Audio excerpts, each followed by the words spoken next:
Ļoti svarīgi visu laiku to savu prātu neatslēgt. Ja ir kaut kādas šaubas, tad labāk pajautāt dzīvam cilvēkam. Labdien! Šajā mini-raidierakstu sērijā par augstāko izglītību, mākslīgo intelektu un zinātnes nākotni. Mani sauc Raivis Vilons, es esmu Latvijas Universitātes doktorants un pasniedzējs. Un šodien šajā epizodē mēs parunāsimies par augstāko izglītību, mākslīgo intelektu un pedagoģiju. Jo tas ir milzīgs jautājums, mākslīgā intelekta tehnoloģija ienākšana augstākajā izglītībā, jo ja ne vēl šodien, tad ir skaidrs, ka tuvākajā laikā mākslīgais intelekts, lielie valodas modeļi, ja ne labu bakalaura darbu, tad tādu, kurš 4 var dabūt, ļoti iespējams sociālajās zinātnēs, humanitārajās zinātnēs un vēl radošajās dažās citās nozerēs pilnīgi mierīgi varēs izdarīt, uzsagatavot, un būs ļoti grūti saprast, vai students pats ir ieguldījis darbu vai nē. Un tieši par šo jautājumu un par to, kā tad mums mācīt strādāt, kā darboties, kā studentiem parādīt labāko ceļu, pievienojas Sanita Barānova, Latvijas Universitātes asociētā profesore, lai tad iezīmētu mums to ceļu, ko un kā mēs varētu darīt gan pasniedzēji, gan arī studēt. Labdien! Jā, labdien! Jā, ļoti patīkami, un, protams, tēma ir aktuāla jau vairākus gadus, un man ir tā nejauši sanācis, kad esmu arī par šo tēmu daudz runājusi gan ar kolēģiem, gan ar studentiem. Un neteikšu, ka es esmu tāds mākslīgā intelekta liels speciālists, bet vairāk arī ikdienā, jo, protams, es saprotu, ka bez tā mēs neiztiksim. Šīs prasmes lietot mākslīgo intelektu ir jāapgūst, jāpalīdz arī studentiem tās apgūt un pielietot korekti un diskutēt par šiem arī ētiskajiem aspektiem. Tā kā jā, padalīšos noteikti savā pieredzē ar lielu prieku. Paldies! Sakiet, vai jūs atceraties savu pirmo pieredzi, tā kā tajā sanāk pirms jau 3-4 gadiem, 2022. gada beigās, tur parādījās? Es atceros, ka visi pasaules mēdīji rakstīja, tur bija tāda milzīgs šoks un principā grūti iztēloties, par kuru jomu nerakstīja, ka viss pusgada laikā varat beigt strādāt, tāpēc, ka ChatGPT var atbildēt uz visiem jautājumiem, jūs vairs neesat vajadzīgi. Vai jūs atceraties savu to pirmo pieredzi? Jā, es domāju, ka tas varētu būt novembris vai decembris 2022. gada, bet es gribu atkāpties vēl drusciņu atpakaļ, kad bija tas pandēmijas laiks, kas arī no vienas puses tas bija tā kā mūs sagatavoja mākslīgajam intelektam, ja, jo es atceros arī to pieredzi, kad sākās pandēmija, un tas bija marts, kur, zinu, ka man bija paredzēts komandējums, un tāds, kā jau komandējums parasti kaut kas jauns, un atkal satiks ārzemju kolēģis, un tad sapratu, ka nē, kad ir risks, ja es braucu, es netieku atpakaļ, un es arī ļoti labi, ka es tomēr atsaucu to komandējumu, ja es paliku mājās, un es tiešām nebūtu tikusi atpakaļ. Bet atceroties to laiku, kad sākās pati pandēmija, un kad mums tā kā pirmā nedēļa likās, tagad mēs, tas jau ātri beigsies, viss atrasināsies, bet tad, kad mums pateica, ka nē, tagad būs jāsāk izmantot Microsoft Teams un nepietiek ar e-studijām, es domāju, kādas muļķības, kā ātri beigsies un pietiek ar e-studijās, es salikšu aprakstus, kas studentiem ir jāizlasa, jāizdara un tā, un kāds vēl tiešsaistes, kas tas vispār ir.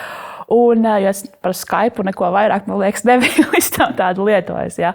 Un tad tas sākās, un patiesībā tas tiešām parādīja, ka ir jaunas iespējas, jo, protams, mēs arī joprojām izmantojam, lai studiju procesu arī vai kāds sapulcs organizētu attālināti. Un tagad tas liekas viss tā, kā mēs varējām tam nepiekrist sākumā vai nebūt gatavi to izmantot. Lūk, un tad tā kā pandēmija ir beigusies, tagad mums ir pēkšņi paziņojums, ka ir kaut kāds mākslīgais intelekts, kas tagad visu mainīs. Un tas bija tāds, protams, no sākuma atkal, kaut kur tu dzirdi, kaut kas tā kā, liek aizdomāties, bet atkal, kaut kas tas ir tālu un kaut kur, un uz mani šobrīd tas pagaidām neatiec. Un es tā domāju, ka es tā ļoti apzināti, bet arī tā eksperimenta nolūkos. Es to laikam izmantoju kaut kādā 23. gada vasarā, jo, man liekas, es kaut kur klausījos kaut kādu arī raidījumu, jo par to visu, protams, arī mēdī diskutēja un viss kaut kur tas bija. Un tad es dzirdēju, ka Kāds arī tur ieteica, ko viņš tur ir jautājis ChatGPT, un ChatGPT ir atbildējis, ka viņš to nezina, vai tas to nezina, ja? Un ka viņa tie dati ir līdz tam un tam laikam. Un es domāju, tagad mums ir tikko nesen ievēlēts jauns prezidents, jā, un mēs laikam arī bijām vinnējuši Koheja pasaules čempionātā 3. vietu. Un es domāju, es pajautāšu par šiem 2 jautājumiem. Jā, viņš par prezidentu vēl nezināja, kas kaut kādu mēnesi varētu būt bijis jau, bet ļoti atvainojās un tam līdzīgi. Jā, un tā bija tāda pirmā pieredze, ko es atceros. Jā, ka es skatījos tajā vēsturē, bet tā tur laikam ir pazudusi un izdzēsta. Jā, un to es tā atceros no savas puses, ka es mēģināju viņu testēt jā, par tādām zināšanām, kas ir drošas. Un tā es viņam arī rakstīju, ka mūsu prezidents ir tāds, un ka Latvijas hokeja komanda ir iegūst 3. vietu tādu un tādu. Un tad viņš tā paldies, jā, ņemšu vērā, bet atvainojos, mana tā informācija ir līdz tam un tam laikam. Jā. Un tas bija arī tas pirmais, ka visi runāja, jā, ka viņš ir ļoti pieklājīgs. Jā, un tā, bet kā mēs šobrīd varam novērot, un kā arī speciālisti saka, ka tā pieklājība ir patiesībā no mūsu puses, kad mēs tur viņam pieklājīgi uzdodam kādus jautājumus, tam nav nozīmes, ja, kad tas ir tā ieprogrammēts, protams, ka atbildes ir pieklājīgas un tādas atbalstošas, ja, bet no mūsu puses tas, cik mēs pieklājīgi viņam kaut ko lūdzam, patiesībā nav nozīmes. Es esmu dzirdējis, ka viņam ir jādraud. Eksperti ir pētījuši, un tas tagad varētu būt arī mainījies, bet apmēram pirms kāda gada bija, ka viņš lūk, mēs visi gribam teikt viņš, bet tātad mākslīgā intelekta rīki labāk strādā šie valodas modeļi, ja viņiem draud, piemēram, nezinu, tur iztēlojies, ka tava ģimene ir nolaupīta, un ja tu neizdarīsi šo uzdevumu pareizi, tad būs slikti, un tā tālāk, vai arī, ka tevi atlaidīs no darba, un tā tālāk, un tad strādājot labāk, un ka visa tā pieklājība arī patiesībā, runājot par mākslīgā intelekta ētisko izmantošanu, tērē resursus vairāk, jo katrs lūdzu, paldies, kas jāapstrādā, jo īsāk, jo labāk. Bet jā, skaidrs, tas ir viens no tiem, ka mēs no sākuma, mēs tur visi taustījāmies, domājām un tā tālāk, bet tagad šķiet, ka jau plus mīnus 3-4 gadi diezgan strauji šīs tehnoloģijas ir ienākušas, piemēram, strādājot ar studentiem, un arī mūsu pētījumā, kā kontekstā šī saruna top, mēs arī aptaujājām studentus, veidojam fokus grupas diskusijas un sapratām, ka lielākā daļa, praktiski visi kaut kādos formātos izmanto kaut kādas sarunas, kaut kādus padomus prasa, tur sākot no sadzīves līdz akadēmiskiem, bet jūsu pieredzē, kāds ir varbūt, vai jūs varat kaut kā izdalīt, kas ir tie tipiskākie iemesli, kāpēc studenti izmanto? Jā, mums arī ar kolēģiem esmu piedalījusies arī tādos nelielākos projektos saistībā ar mākslīgā intelekta izmantošanu, tieši arī pētot Latvijas universitātes pamatā studējošu un arī docētāju pieredzi. Un šobrīd arī ikdienā vērojot un komunicējot ar studentiem, tad arī pievēršot uzmanību un arī atklāti viņiem jautājot, kas ir tas, kur viņi izmanto. Varbūt centrālā atbilde ir parasti tāda ideju meklēšanai. Ja? Tad, kad nav ideju, un tad ir grūti kaut kādu darbu, piemēram, uzsākt, vai atrast tur savu pētījumu tēmu, un tad viņi to atzīst. Bet jāsaka, ka, protams, var pamanīt arī studiju procesā, ka parādās studentu darbos, kur vēl tie rakstiskie darbi ir palikuši, vai arī prezentācijas, kas ir studentiem jāprezentē par dažādām tēmām, un tad tu redzi, ka ir ļoti, kur ir korekti, ir pat norādes, kad ir, piemēram, attēls ģenerēts ar mākslīgā intelekta tādu un tādu rīku palīdzību, bet ir tāda, kur var redzēt, ka gan tas teksts, gan tas vizuālais noformējums, tas ir kaut kas ir varbūt tieši viens pret vienu paņemts jau un tiek demonstrēts. Un man pat arī bija, tas, man liekas, bija te pirmā 23. gada pavasarī vai kaut kad vai tajā rudens semestrī pēc tam, kad arī viens students, es atceros, prezentē. Un viņš tā kā lasa to stāstu, kas viņam tur ir sarakstīts, un es klausos un skatos tajā slaidā, lasu to tekstu tur. Un es it kā gudri vārdi ir par tevi, bet es nespēju uztvert to viņa ideju. Un tad viņš tā kā noprezentēja, nolasīja līdz galam, un tad es viņam saku, ka ļoti man likās, tāda ļoti saturiski bija daudz dažādu jēdzienu, un vai tā kā jūs varētu paskaidrot, kas ir tas un tas.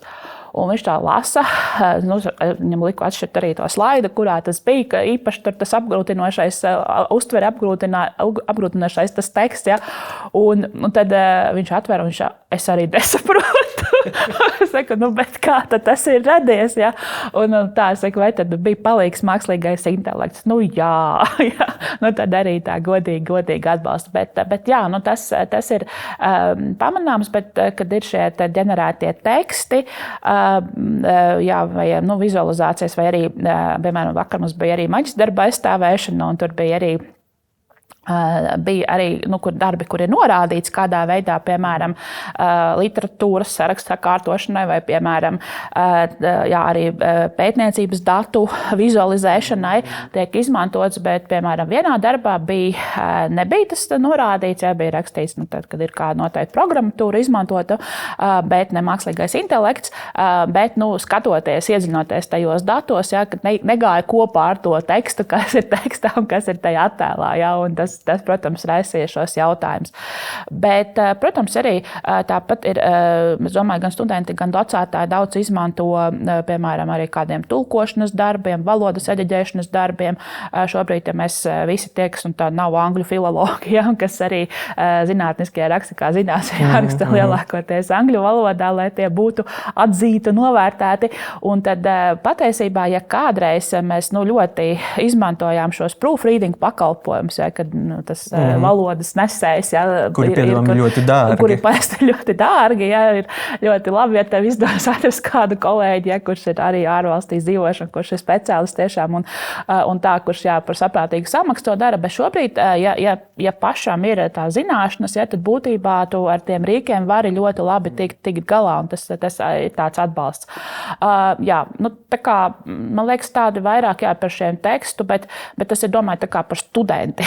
Vai ir kaut kādi, studentiem mazāk tomēr jāgatavo angļu valodā, un, ja jāgatavo, tie bieži vien nav droši vien priekš šīs augstās raudzes žurnāliem, tur arī tā studentu angļu valoda, nevienot par to, ka jaunai paudzei angļu valoda ir kopumā ļoti laba, būtu vajadzīga. Bet tad iepriekš jūs minējāt tos piemērus, kas arī mūsu pieredze ir šajā fakultātē, gan ar kolēģiem runājot, gan fokus grupās parādās, ka ir šie, drīzāk negatīvi izmantošanas veidi, ka tiek izmantots, lai principā būtu kaut kas, ko iesniegt, būtu kaut kas, ko pastāstīt, bet nec students paliek gudrāks, nec arī no tā darba ir kaut kāda jēga, jo es arī, tieši kā jūs minējat, kur es esmu lasījis darbus, un vārdi ir pareizi, bet tie ir kaut kāds vārdu salāti, un neviens nevar izskaidrot, kas tur ar to domāts. Vai ir kaut kādi arī jūs studentu vidū esat pamanījis kaut kādus tos pozitīvos izmantošanas veidus, vai arī līdz tam mēs vēl neesam tikuši? Es domāju, ka ir pamanām arī pozitīvie veidi, īpaši jau varbūt arī skatoties maģistra un doktora studiju līmenī, kur tā kā cilvēki arī apzinās, kāpēc ir tomēr vērts pašam lasīt, un veidot kopsavilkumus un kā tiešām izmantot tos rīkus vairāk. Nevis, ka tas ir tā kā manas domāšanas un mana darba aizstājējs, bet tas ir tas mans palīgs, mans atbalsts. Un es pats pamatā zinu, ko es gribu.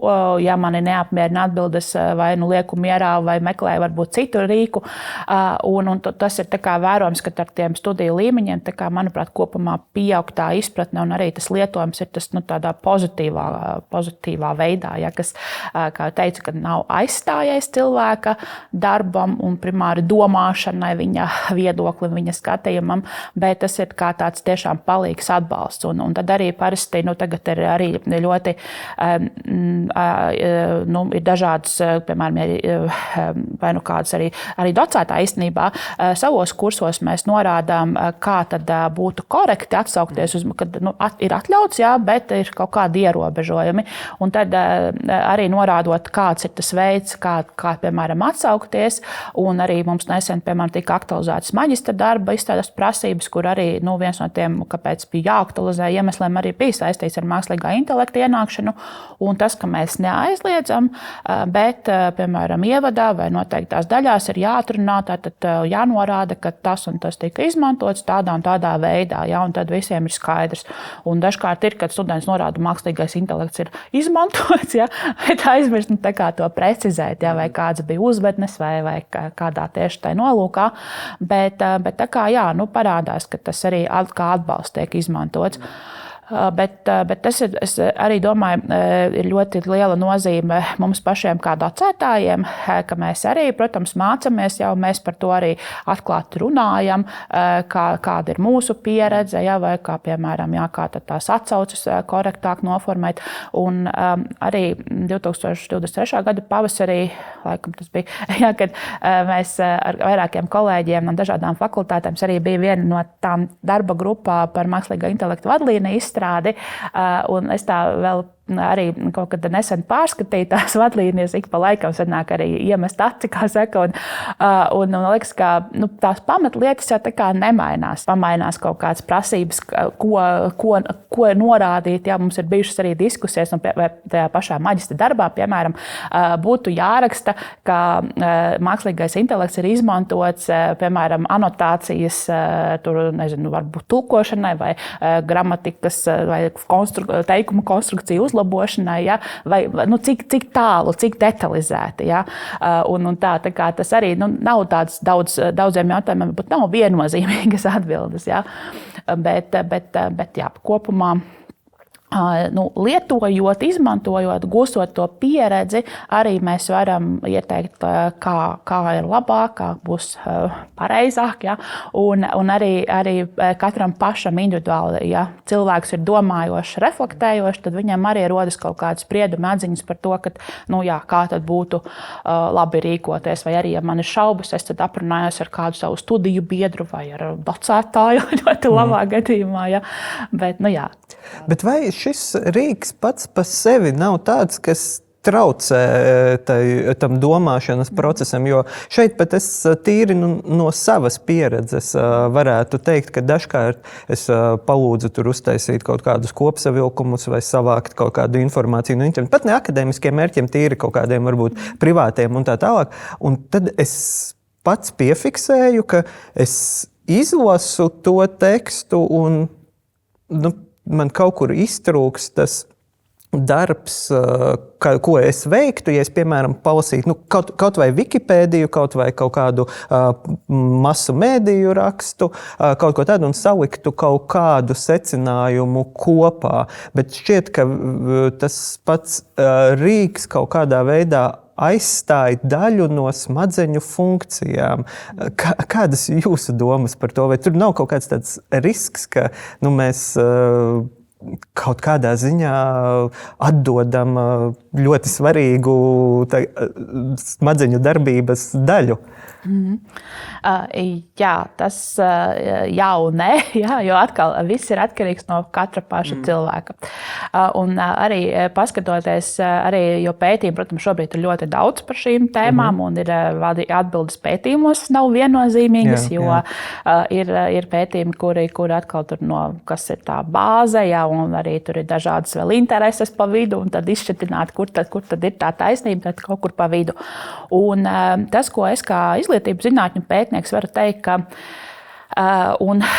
tur arī nav viennozīmīgas atbildes, bet lielākoties tie atzinumi ir tādi, ka mākslīgo intelektu mēs tieši to ģeneratīvo mākslīgo intelektu varam izmantot tad, ja mums ir attīstījušās jau pietiekamā līmenī pašvadītas mācīšanās prasmes.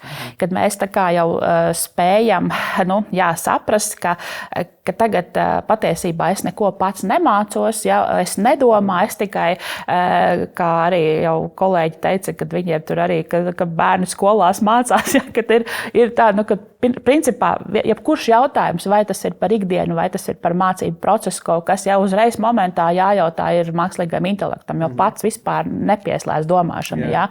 Bet vienīgā doma, ka es pajautāšu rekur un man atbildēs, ja, un tas kā būs, tā es arī rīkošos. Un tas ir tas risks, jā, jo ja cilvēks jau ir pirms tam apguvis, vienalga kurā jomā vai ikdienas kaut kādās darbībās vai profesionāli, viņam ir bāze, pamat saturs, un plus šīs prasmes bērniem, pusauģiem, tas ir, kad attīstās, var teikt, tādas pašvadītas mācīšanās prasmes, kad es varu mērķtiecīgi izvirzīt savu mērķi, kas man ir jāiemācās, sekot līdzi, kā es to daru, un arī novērtēt, vai man izdodas, un ko tad es varu no tās pieredzes paņemt nākamā reizē, kad es mācīšos atkal kaut ko līdzīgu vai kaut ko citu. Un tas nav tā, ka uzreiz mēs piedzimstam šo prasmi. Jā. Bet pieaugušajiem arī vairāk jau ir runāts, arī ir tāda arī heitagoģija, ja, kas ir andragoģija, kas tikai par pieaugušo mācīšanos, un heitagoģija, kas būtībā arī ir runa par pieaugušo mācīšanos, bet tas ir tāda ļoti, ļoti autonoma mācīšanās. Un tā heitagoģijā runā vairs ne tikai par pašvadītu mācīšanos, bet arī par pašvirzītu, self-directed learning. Ja, un tas tā kā, kad es tiešām, kā saka, godīgi izturos pret sevi, kā cilvēks, kurš mācās, un es saprotu, ka tajā brīdī, kad es, piemēram, man ir kaut kas tas pats teksts, kas ir jāiztulko, piemēram, ja, es tagad iztulkoju, man vajag ātri tur kādam atbildēt ārzemju kolēģi, vai kaut kādu ātru, varbūt es, paņem kādu rakstā anotāciju, lai saprastu, par ko tur īsti ir, vai tas man der, ja iemetu, lai iztulko.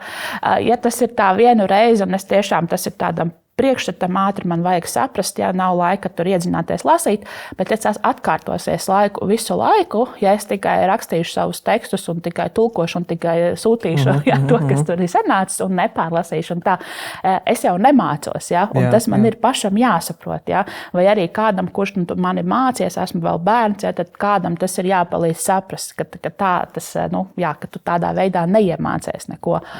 Un tāpēc, man liekas, ļoti svarīgi skatīties tās dažādās prasmes kontekstā, un tad kāda vispār ir mana mācīšanās pieredze un kādas ir manas saturiskās zināšanas. Jo spēlēties jau mēs varam, arī ar kaut kādiem muļķīgiem jautājumiem un tam līdzīgi, arī jautāt mākslīgam intelektam par jebko. Viņš tas komunicēs, atbildēs mums kaut ko. Bet tā mācīšanās nolūkā tad ir svarīgi, ka mums ir prasmes mācīties, saprast pirmkārt uzdot jautājumus, ko mēs gribam vispār uzzināt. Un kā es arī saku, pirms tu kaut kādu jautājumu, un tas, man liekas, uz vienu var attiekties, jautājumu gribu uzdot mākslīgam intelektam, vispirms padomā, ko tu atbildētu pats. Ko es par to tēmu zinu, vai kā es šo, uzdevumu risinātu, vai kādu lēmumu es pieņemu tādā un tādā situācijā. Vispirms padomā, ko tu darītu pats. Un, varbūt nav jāiet detaļās, bet ka tu vispirms par to padomā, un kaut kādus noteiktus soļus jau vai idejas piefiksē. Ideālā gadījumā, ka ne tikai, es padomāju, bet arī, ka, piemēram, piefiksē rakstiski. Ja tam ir vēl tāda viena arī psiholoģiska, neiroloģiska nozīme, kad es izdomāju, un tad pirms es varbūt kādam saku vai pats sev to atzīstu, kad es arī uzrakstu un vēlams ar roku. Jo tad ir tas prasa papildus tādu uzmanību, koncentrēšanos, un tas ir tas, ko es tiešām izdomāju pats, piefiksēt to ideju. Un tad es varu dot vaļu šiem jautājumiem un komunikācijai ar mākslīgo intelektu. Daudz zūdošu prakšu, rakstīšana ar roku, zūdoša praksa, padomāšana. Mēs saskaramies ar to. Bet, lūk, man gribas tad vaicāt, jūs iepriekšējās atbildēs pieminējat, ka to var liela starpība var redzēt starp dažādiem līmeņiem, tātad maģistri, doktoranti un tā tālāk, ka tur ir tā, arī tā spēja veikt šo pašvadīto mācīšanos un būt godīgam pret sevi, jo visticamāk jau, ka šajā nākamajā pēc bakalaura bakalaura līmenī nonāk cilvēki, kuri to dara diezgan apzināti. Tā tad gribas kaut kādu iemeslu dēļ patīk zinātnes joma, vēlas pilnveidoties, attīstīties, atrast kaut ko par doktoriem. Arī tāpat aiz gara laika neviens visticamāk neiet doktorantūras, vai gan varbūt arī ir tādi gadījumi, bet kopumā tas nozīmē, ka kaut kāda interese par šo visu ir. Bakalauru studijās, diemžēl, vismaz pēc manas pieredzes un arī runājot ar kolēģiem, ir daļa studentu, kuri ir diezgan nemotivēti, būsim godīgi, un viņi ir atnākuši tāpēc, ka viņi īsti nezināja, ko grib, un dažkārt nokļūst pat varbūt nepareizā nozarē. Ir daži, kuri ātri apzinās un tad samaina, un tad ir ļoti laimīgi. Man arī no laikiem, kad es studēju, mācījos bakalauros, arī ir tādi draugi, kuri no sākuma aizgāja uz vienu, jo likās, tā ir tāda prestiža, tur būs laba alga, bet tad pēc gada apmēram saprata, ka Dievs nē, aizgāja tur uz kādu citu mazāk prestižu jomu, bet laimīgi mācās, priecīgi un tā tālāk. Citi vienkārši saprata, ka augstākā izglītība nav viņu ceļš, un arī dzīvē viss sakārtojas. Bet tad jautājums jums saistībā, vai sanāk, ka tā bakalaura izglītības līmenis ir tieši pakļauts tam lielajam riskam, jo arī šajā līmenī ir tas, kur tos darbus, kā es ievadā minēju, tas mākslīgais intelekts, viņš paliek labāks, viņš arī visticamāk to kursa darbu un bakalaura darbu varēs tur uzburt, vai varbūt mums visai augstākās izglītības nozarē ir kaut kas jādara tieši tajā bakalaura līmenī steidzīgi. Jā, es domāju, ka noteikti ir kaut kas jāsāk darīt skolā vairāk, jo es pat arī jau daudzus gadus esmu iesaistīta skolēnu un zinātniskā pētnieciskā darbu vērtēšanā un konferenču organizēšanā. Un tad līdz ar ļoti ātri uzreiz ar mākslīgā intelekta ienākšanu arī tas bija pamanāms, ka skolēnu darbos parādās. Ja? Un līdz ar to man liekas, ka tur ir par to jau jārunā, jānovērtē. Un tas, ko es vēl iepriekš arī nepieminēju, kur par tiem riskiem, bet arī par iespējām runājot. Ja? Un tas, ko studenti tiešām dara, un nevienmēr tas ir veiksmīgi, ja? Jo viņi izmanto neīstos rīkus, lai atrastu literatūru. Ja? Un tas ne tik daudz, ka, piemēram, tiešām tas ir tā galējā, man liekas, nekaunība un galējais tāds arī pāri nodarījums sev pašām zināšanām. Ja es palūdzu uzrakstīt man eseju un ar visām atsaucēm literatūras sarakstu, protams, piemēram, ChatGPT vai jebkurš cits rīks uzrakstīs šo eseju vairāk vai mazāk, ja, un arī norādīs atsauces un liksies, ka viss ir lieliski, bet tad, kad kāds, kurš saprot par to tēmu, vairāk zina tos autors un tās tēmas, tad attiecīgi skatās un saka, nē, bet tāda raksta vispār nav, ja, vai uz ko tad jūs balstījāties.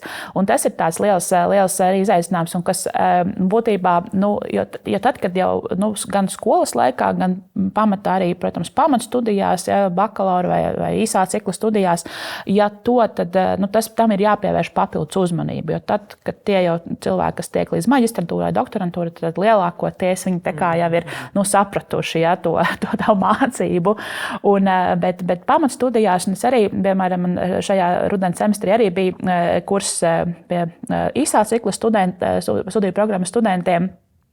Un kā mēs zinām, tad, piemēram, Latvijas Universitātē visos studiju kursu aprakstos ir automātiski ieraksts, ka mākslīgais intelekts ir aizliegts, tā izmantošana aizliegta, vienīgi, ja docētājs ir atļāvis, un tad ir jāseko tiem norādījumiem.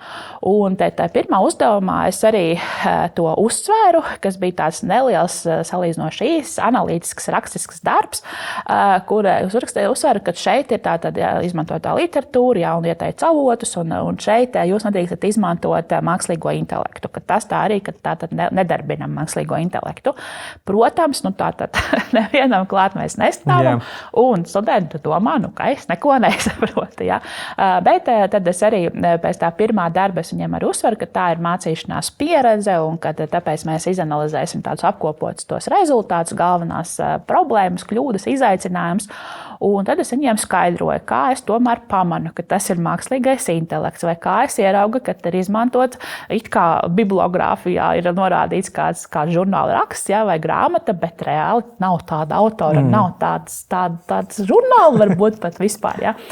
Un tad viņi daži sēž un tā lielām acīm skatās uz mani. Ja? Un tad jau ar nākamajiem darbiņiem, kad ir kaut kāds arī ir jāizmanto literatūra vai tajās pašās prezentācijās vai kur, tad es saprotu, ka tā kā ir ne visiem, bet ir daļai, kuri jau ir aizķēries, ka tad vismaz to darbu, kā lai saka, uzrakstīs, varbūt arī izmantos kaut ko, bet tad vismaz vairāk centīsies pārfrāzēt vai pārbaudīs tos pašus avotus. Ja?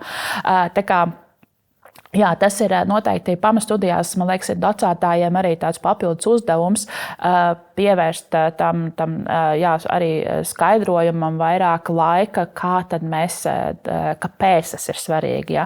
Un, protams, tas nav, es tagad negribu teikt, pamatstudijās viss ir slikti, ir arī tur jaunieši jau, un kas visu saprot, un kas jau ir ar to skolā saskārušies un ievērojuši, un ir mācījušies no tā, bet arī, piemēram, maģistratūrā mums arī pagājušajā pavasarī bija priekšaizstāvēšanās studentu, kur vai tēlo, ka nesaprot, ja, ka kāda problēma ir, ka literatūras sarakstā parādās vienības, kuras reāli neeksistē. Ja.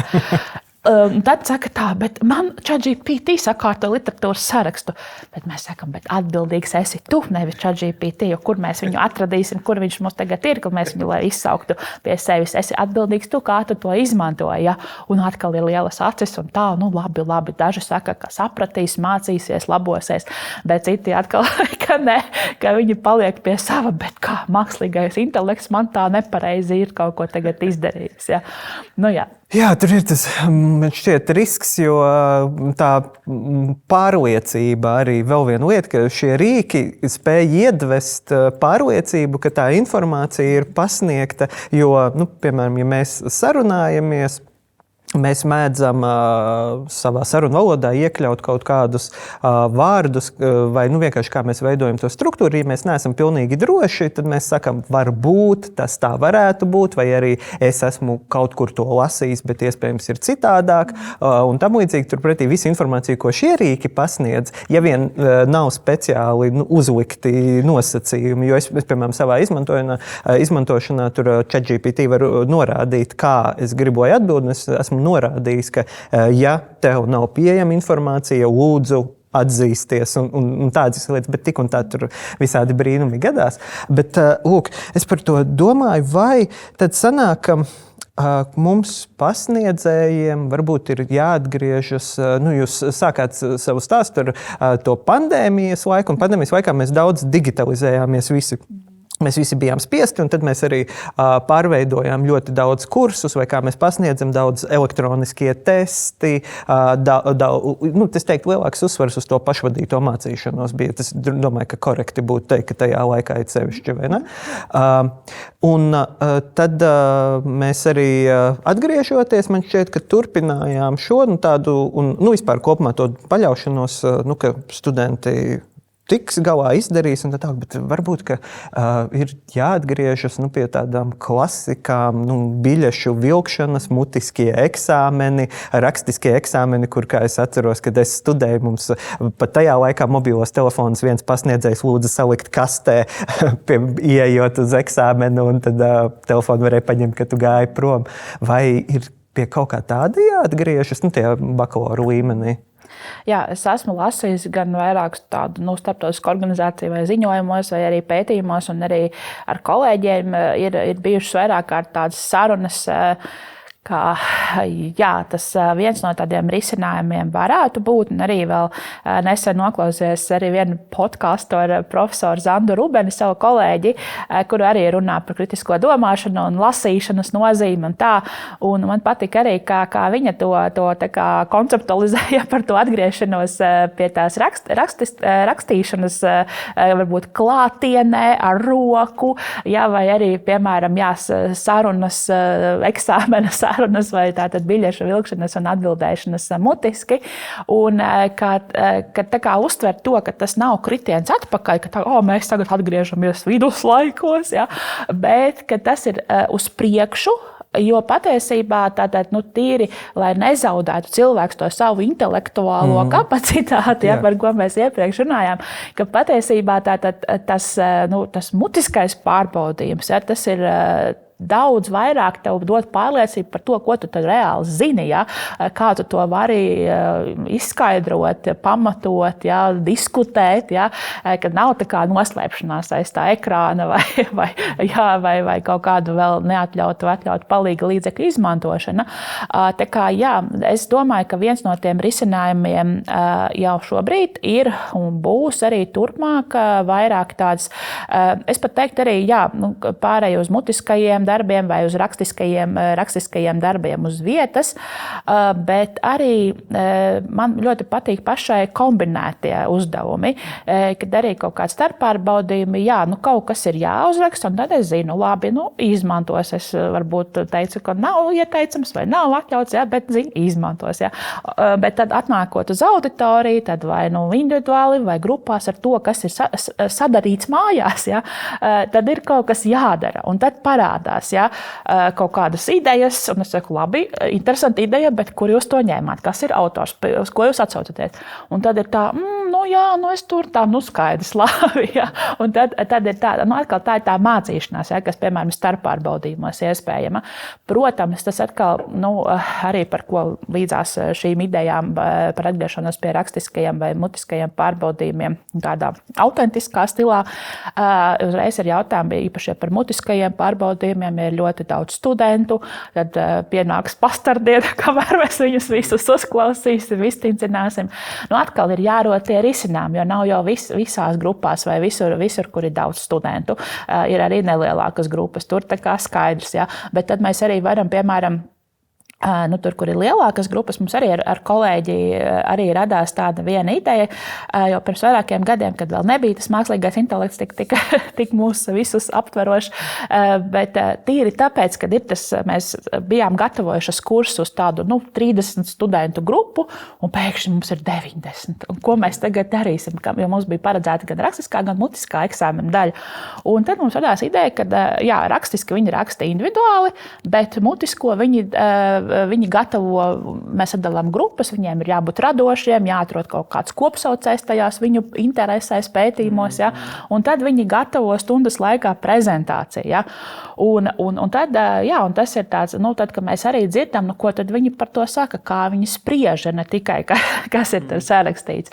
Un tas ir tas, kas tā kā, to dinamiku uzturēt, caur tādiem dažādām aktivitātēm, ka mums ir iespēja gan pārbaudīt, kā viņš raksta, vai kā ar palīdzību līdzekļiem raksta, un tam līdzīgi.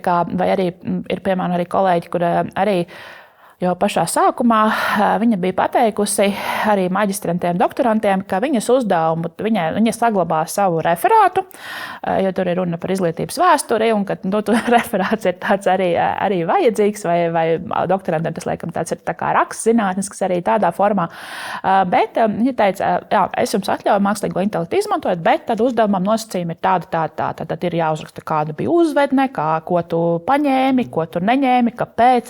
Un tas īstenībā nemaz daudzi to neizvēlējās, vismaz atklāt, ka viņi ir izmantojuši. Tas bija daudz grūtāk, tātad vēl atspoguļot visu to uzvedņu formulēšanu, pamatot, kāpēc es kaut ko izmetu no tā, ko man piedāvāja mākslīgais intelekts. Un, tā kā tāda metožu daudzveidība, to risinājumu un tā kombinēšana, lai tad no vienas puses tiešām liktu studentiem aizdomāties par to, kas ir mācīšanās un vai tiešām es tagad mācos.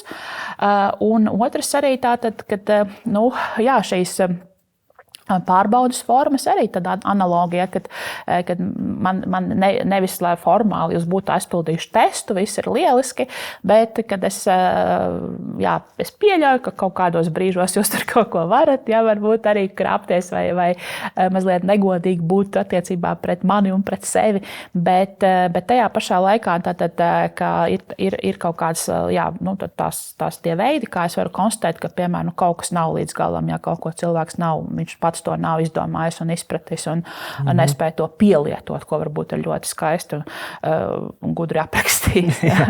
Bet tad es tā saprotu, ka vismaz jūs skatāties uz to, ka mēs neesam tādu milzīgu fundamentālu pārmaiņu priekšā, ka tagad mums šeit, piemēram, Latvijas universitātē mums steidzīgi ir visa bakalaura programmas jāizārda, jāpārplāno, jāpārstrādā un jāmeklē kaut kādi risinājumi, ka drīzāk tas ir tāds solis pa solim, bet principā vienkārši turpinam labi strādāt. Es domāju, tie soļi jau ir jāspēr diezgan ātri, ja viņi jāspēr tam līdzi tam visām tendencēm, kā viss attīstās, un tāpēc visu laiku tiešām sekot līdzi, kas mainās, ja, kādi jauni rīki nāk klajā, vai atkal tiem esošajiem, kādi ir tie papildinājumi, ja, kas vai kaut kāda funkcionalitāte, vai arī kas, uzlabojas, varbūt kaut kāda risina, vai atkal kaut kur varbūt tās krītas tā kvalitāte, ja, kas parāda, ka tā informācija vai tā apstrāde nenotiek vairs tik kvalitatīvi, kā varbūt bija sākotnēji. Tā kā tam ir jāsako līdzi, un es domāju, ka tam, mēs tagad varam kaut ko būt tādu fundamentāli izmainīt, bet atkal jautājums, vai tas būs ilgtspējīgi, ja vai mēs varam prognozēt, uz cik ilgu laiku tās mūsu fundamentālās izmaiņas būs spēkā un atkal vajadzēs jaunas. Ja? Jo kamēr mēs pārplānosim, tikmēr jau būs daudz, kas vēl noticis pa vidu. Tāpēc domāju, ka visu laiku acis vaļā, ausis vaļā, ja, un sekot līdzi. Un katru semestri, ja kādreiz mēs varbūt varējām tā mierīgi, tagad mums ir kurs, un tad mēs tur vairāk gadu garumā viens un tas pats. Ja, tad šobrīd vienkārši ir jādomā visu laiku, ja, vai tas ir tiešām, vai tas pārbauda studentus, ja, vai tas viņiem pirmkārt palīdz iemācīties, nevis tikai izmantot kādus risinājumus, bet arī un visu laiku jādomā līdzi, kā es ar to, ko es dodu, kāda tie uzdevumi, kāda ir to jēga, ja, vai tur, jo kā arī mums te vienā studentu aptaujā viņi bija atzinuši, ka ka būtībā tie riski ir, ka studentus cilvēks, mana zinātniskā vadītāja profesora Tatjana Koķa savulaik teica, ka cilvēks ir slings. Un viņa tajā laikā bija arī izglītības zinātnes ministra, viņa pēc tam dabūja par to daudz dzirdēt, kad izrāva no konteksta.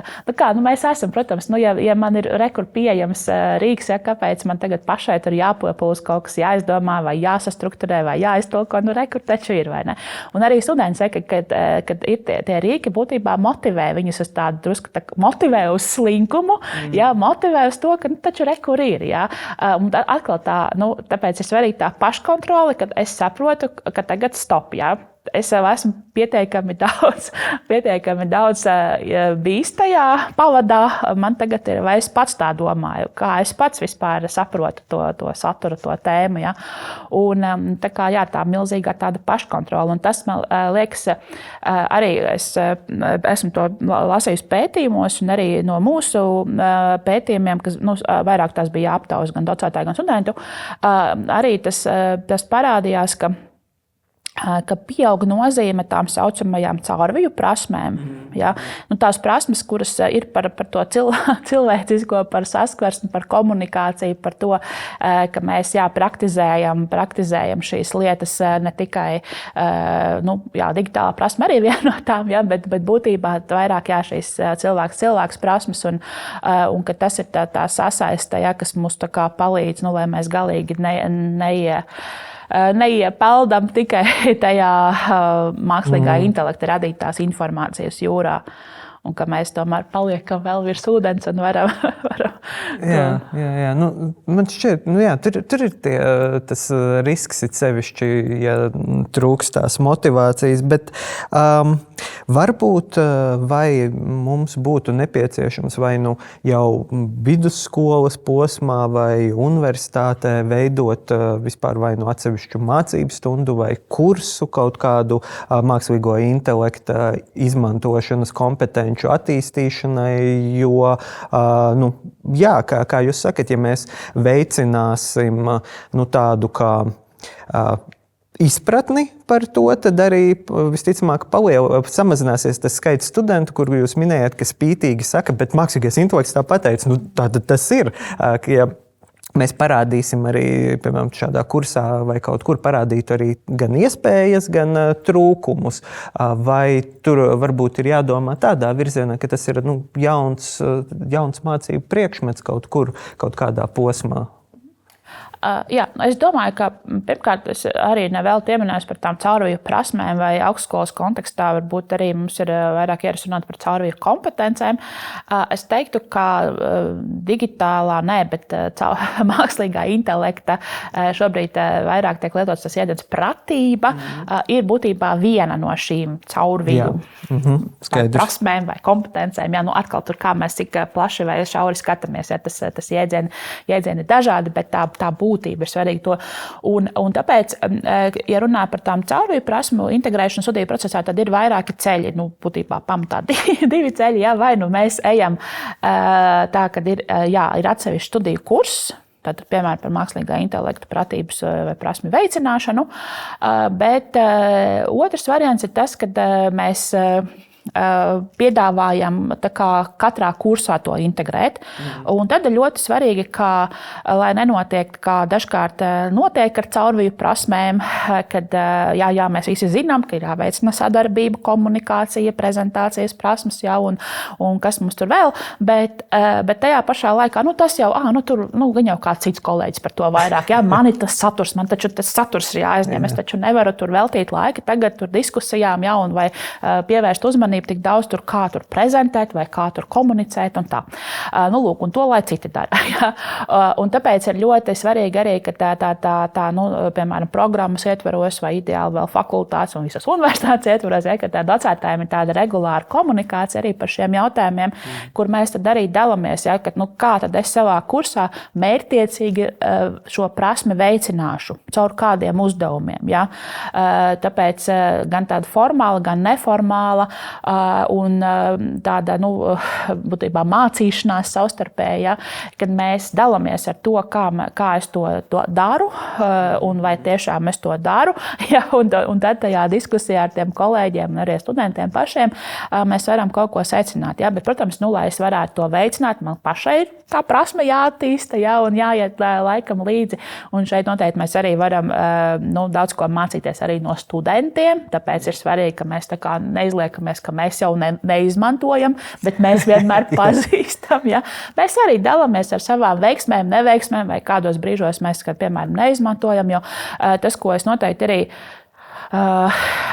gribu pateikt, ka bieži vien mēs runājam vairāk par to, cik ētiski vai neētiski izmanto mākslīgo intelektu studējošie, bet arī ir jāpievērš uzmanība docētājiem un pētniekiem. Ja? Jo patiesībā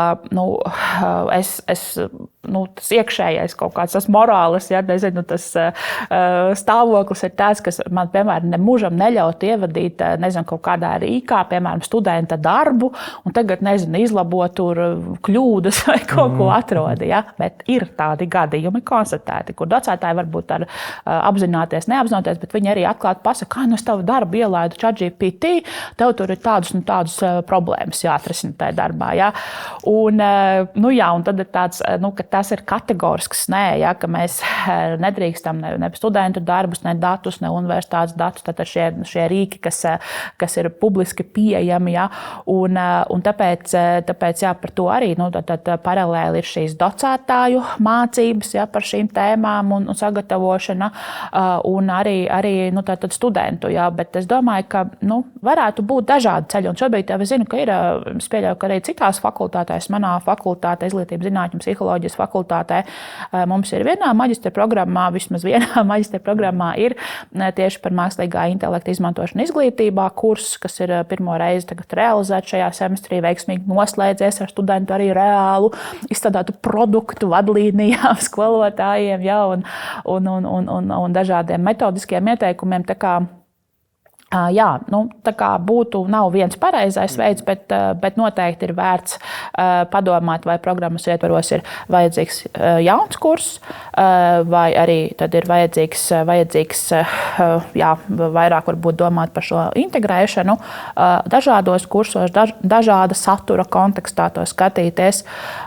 Jo es pieļauju, ka arī gan sociālā zinātnēs, gan dabas zinātnēs dažādos kursos var būt dažāda vajadzība pēc mākslīgā intelekta rīkiem. Un vienos tas būs kā daļa no profesionālās kompetences. Ja?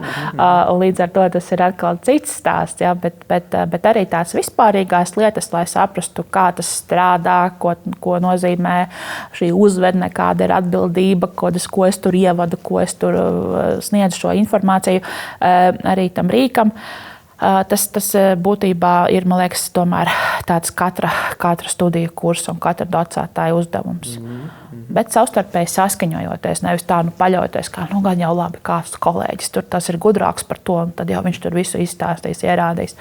Nē, ka tātad mums vajadzīgs tāds regulārs tikšanās, kā es teicu, formāls, neformāls, kur mēs arī dalāmies un diskutējam par to, kā tad reāli mēs tās dažādās prasmes un studentiem palīdzam attīstīt. Un tagad tuvojoties sarunas noslēgumam, pēdējais ir, vai jums ir kāds ieteikums studējošajiem un pasniedzējiem par mākslīgā intelekta izmantošanu vai integrēšanu? Kāds ir tas, varbūt, tā ceļamaize skatoties no jūsu pieredzes, no jūsu zinātnes jomas? Noteikti es iesaku izmantot, bet vienmēr tātad arī, kā jau es vienu brīdi arī minēju, ka ļoti svarīgi visu laiku to savu prātu neatslēgt. Un primāri tomēr balstīties uz to savu izpratni par saturu un vienmēr to, ko tu esi arī ieguvis to informāciju, ļoti, ļoti, ļoti vērtēt. Un, ja ir kaut kāda šaubas, tad labāk tad pajautāt dzīvam cilvēkam vai paskaties kādā reālā avotā, vai tas tiešām tā ir. Tas vairāk par šo, kad sarunāties arī vienam ar otru vairāk, gan par to izmantošanu, tīri tā kā funkcionāli, gan arī par to saturu, ko mēs iegūstam. Jo tas, kas arī mani darīja kaut kādā brīdī bažīgu, jo es zinu, ka tai arī mūsu studentu aptaujā parādījās, un arī zinu, kad ir citās augstskolās līdzīgi jautājumu uzdot, un tad arī ir līdzīgi secinājumi parādījušies, kad studējošie viņiem tā kā ir jāizvēlas, vai viņi, piemēram, viņi kaut ko ir uzzinājuši, vai kaut ko nav sapratuši, tad kam viņi to palīdzību jautās. Un dažkārt tas uzsvers uz to, ka viņi pajautās mākslīgajam intelektam, bet nevis varbūt kursabiedram vai docētājam. Ja? Un tas ir, man liekas, ka mums ir jāizmanto, bet tajā pašā laikā primāri ir arī docētājiem, studentiem, studiju kursam sākoties, ir noteikti jāuzsver, ka jāiedrošina, ka es esmu pieejams sarunai, konsultācijai, jautājumiem, un tikai komunicējot, mēs to varam arī nodrošināt, ka paliek tomēr tā pamatvērtība, tas cilvēks attiecības, un tad es domāju, ka arī nākotnē mums ir jābūt gataviem, ka augstskola būs vairāk tā kā diskusiju vieta, īpaši universitāte, bet tas nenozīmē, ka mēs varēsim iziet universitātei cauri tikai balstoties tajā, ko ir mākslīgais intelekts mums palīdzējis saģenerēt un tad nolasīt kaut kādas tēzes, bet ka tas būs vairāk tāda dzīvā saruna, praktiskā darbība, un ka tur ar to vien nepietiks. Ja? Bet tajā pašā laikā ļoti svarīgi šīs prasmes attīstīt un noteikti arī izvēlēties no tā visu rīku iespējamā klāsta, atrast savējos un tad tos arī konsekventi lietot, bet vienmēr kritiski reflektējot. Tas sanāk, ka mēs principā atgriežamies pie tās augstākās izglītības pirmsākumiem, diskusijas, kur Sokrāts un Platons un vispār pārējie diskutēja un tā meklēja patiesību. Un tad, principā, rakstam ar roku, sarunājamies, bet nebaidamies arī no tehnoloģijām. Protams. Neizslēdzam pavisam iespēju arī rakstīt digitālā variantā. Tad ir arī, noteikti protams, vieglāk ir labot un vieglāk ir ielādēt e-studiju. Jā, mēs kombinējam un neizslēdzam savu prātu, es gribētu teikt tā. Okay. Un cilvēciskās vērtības. Jā. Lūk, ar šo Sanitas novēlējumu tad mēs varam arī beigt sarunu. Liels jums paldies! Paldies skatītājiem un uz tikšanos! Paldies!